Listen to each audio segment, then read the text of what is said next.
muito se é comentado por que alguns casos chamam tanto a atenção e outros não. Existem muitos fatores, alguns detalhes, às vezes um detalhe, na verdade, ele é suficiente para ser usado como título. Nós temos, por exemplo, o caso da família Turpin. Eu fiz uma pesquisa muito árdua na época para conseguir encontrar todos os detalhes que estivessem disponíveis. Eu queria contar com profundidade para que as pessoas pudessem entender a gravidade daquela circunstância, daquela situação. Ao longo dos anos eu vi muitas pessoas questionando como os pais conseguiram construir aquela barreira psicológica nos filhos, já que uma das partes mais gritantes da história é que uma fuga simples de pular a janela e chamar a polícia na mesma rua foi planejada por 2 anos. E esse caso em si tem vários pontos que são alarmantes, chocantes, como o fato de que antes da fuga eles descobriram em que ano estavam, em que dia estavam, só não sabiam o número do mês. Então há uma série de detalhes naquele caso que te chamam a atenção. Ali dá e sobra para qualquer título que alguém que for fazer o caso queira colocar.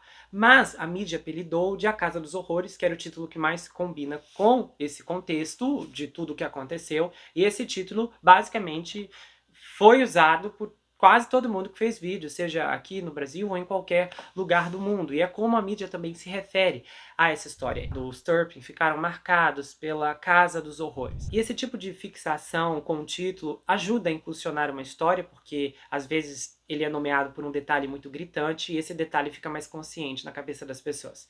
Eu penso que essa história aqui tem alguns pontos que são bastante impactantes, que é o fato do monstro ter pego o bebezinho no colo depois de cometer o que ele fez ali. O caso da Adrienne, da Helene, não desmerecendo, mas a Helene ser sufocada, uma mulher ou um homem ser sufocado, não é uma novidade. Mas uma menina de 4 anos passar por isso é algo que você não ouve todo dia. Então, isso é algo que chamaria atenção. Embora eu acho que o fator da cor possa ter influenciado a cobertura da mídia, eu acredito que, de fato, o que mais ajudou a enterrar esse caso em relação à notícia foi a explosão do ônibus espacial.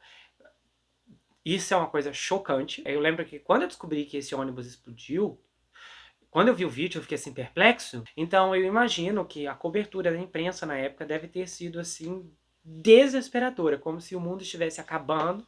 Eu até imagino os canais de TV a cabo falando do ônibus e revirando a vida de todo mundo. Imagina, tinha a professora lá dentro, 24 horas por dia. Eu acho que essa história deve ter durado uns 8 a 9 meses, dia após dia, da imprensa falando. Imagina, todos os jornais devem ter aberto, pelo menos os primeiros 7 dias, a primeira coisa era mencionando sobre isso. Então, é algo que capta a atenção das pessoas e as emissoras de televisão acabam tendo que optar por dar continuidade a um assunto porque sabe que ali há audiência. Hein? E uma coisa horrível que aconteceu com Mamãe e Garotinha acabava não sendo mais interessante do que várias outras pessoas também inocentes que perderam a vida numa fatalidade transmitida ao vivo, que isso é um escândalo que não acontece todo dia. Então, às vezes, é difícil de competir com a atenção na mídia por essas questões. Eu acho que a infelicidade mesmo dessa história foi este fato em si. Agora, quanto à investigação policial, eu encontrei algumas informações que traduzem que eles realmente fizeram o que podiam na época. As agências de aplicação da lei desse condado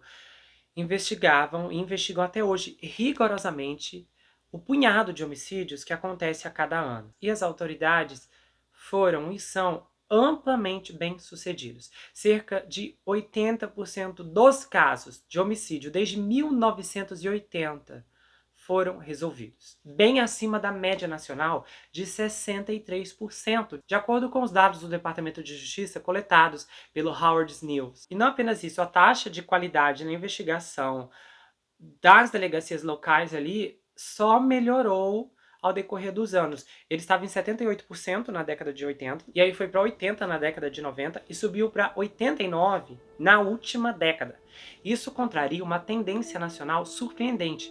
Os homicídios em geral caíram de 23 mil em 1990 para 16.272 em 2008, mas a porcentagem de homicídios solucionados nacionalmente caiu de 72 para 64. Então, aparentemente esse caso traz uma triste informação, que alguns crimes não podem ser resolvidos mesmo, a menos que haja uma força, talvez, do sobrenatural, porque é complicado. A Adrienne estava noiva, tinha um relacionamento maravilhoso com o Kenny, ia se mudar. Quem iria querer entrar ali e fazer mal a ela? Ninguém tinha um nome sequer para nomear. Eu penso, na minha cabeça, veio a hipótese de que, de repente, poderia ter sido um pervertido que ou estava com a Adrienne na mira, de repente ele tinha desejos, ou um pervertido que viu uma oportunidade, porta aberta, porta destrancada, ele passou, viu a Helene na janela, porque eu já vi um caso assim, a pessoa entrou dentro de uma casa por acaso e eliminou as pessoas que estavam lá porque viu o que dava, entende? Ele não tinha planejado previamente cometer a invasão naquele dia, naquele lugar.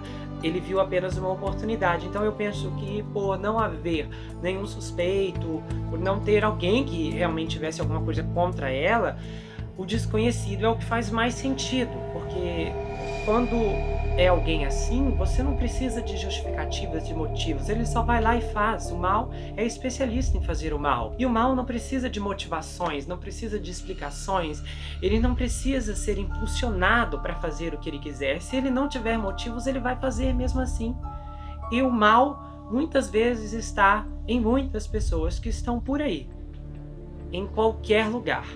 No seu país, no seu estado, na sua cidade e às vezes passando pela frente da sua casa.